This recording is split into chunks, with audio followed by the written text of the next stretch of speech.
سینه زنان حرم انجمن، گوش گلوش 150 تومن، یخ زده 500 تومن، مرغ شده 100 تومن، تخم مرغ 60 تومن، دلار 65 تومن، سکه 45 تومن.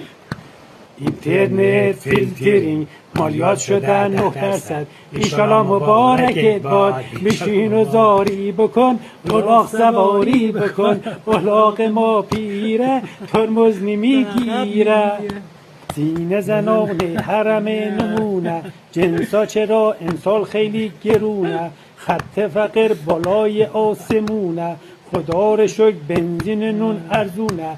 بشین و زاری بکن، الاغ سواری بکن. الاغ ما پیره بنده عقب میره، ترمز نمیگیره. تحریم دیگه اصلا اثر نداره، تهدید دیگه